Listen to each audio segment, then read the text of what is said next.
বর্তমান যুগে ছেলে মেয়েদেরকে দেখা যায় যে যে মা বাবার মাধ্যমে সে এত কিছু অর্জন করেছে, সেই মা বাবাকে দূরে সরিয়ে দেয়।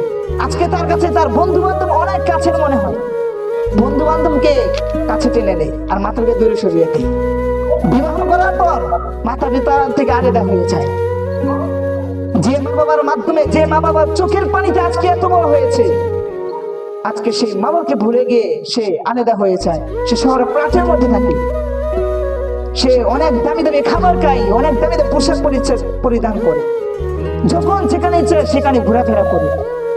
অথচ ওই দুঃখিনী মা, যে মায়ের চোখের পানিতে এত বড় হয়েছে, সেই মা সে গ্রামের মধ্যে পড়ে আছে, অসুস্থ ভুগছে, খাবার দাবার নেই, প্রয়োজনীয় আসবাবপত্র কোনো কিছুই পাই না। আজকে তাদেরকে ভুলে গেলাম। এমন সন্তান আছে যে বইয়ের কথাই তার মাকে একবার ছেড়ে দেয়।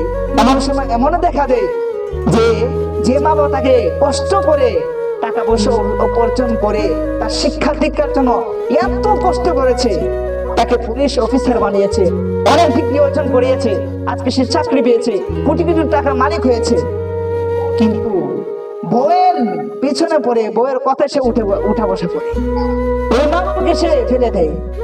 তাদেরকে জেনে রাখা উচিত, বউ তো হলো তোমার জীবনের অংশ, আর মাতা পিতা হলো তোমার অস্তিত্ব। এই মাতা পিতার মাধ্যমে তুমি দুনিয়াতে এসেছো, সেই মাতা পিতার কষ্ট দিয়ে তুমি কখনো সুখে শান্তিতে থাকতে পারবা না।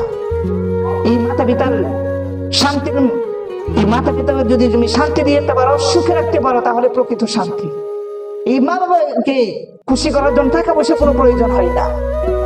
তুমি হাজার অপরাধ করেছো, মাতা পিতা অনেক গালিগালাজ করেছো, অনেক কষ্ট দিয়েছো, অনেক মারধর করেছো, তারপরে যদি তুমি মাতা পিতার সামনে গিয়ে যদি বলো, মা আমি অনেক অপরাধ করে ফেলেছি, আমি তোমাকে অনেক দুঃখ দিয়েছি, অনেক কষ্ট দিয়েছি, আমাকে মাফ করে দাও, দেখবেন আপনি যতই কষ্ট দেন না কেন, একবার যদি মাকে যদি মা বলে ডাকতেন, ক্ষমা চান, দেখবেন আপনার সমস্ত কষ্ট ভুলে যাবে, আপনাকে ক্ষমা করে দিবে।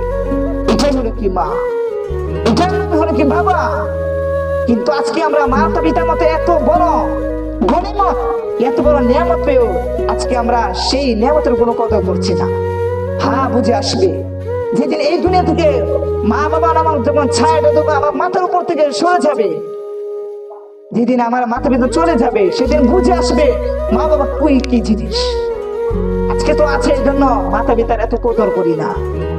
এই জন্য যুবক ভাইয়েরা আমার, যত অপরাধ করেছো, মাতা পিতার সাথে যত অন্যায় করেছো, মা বাবার সামনে যাও, এখনো সময় আছে, তাদের কাছে এখনো গিয়ে তাদের কাছে ক্ষমা চাও, তবে ক্ষমা করে দিবে।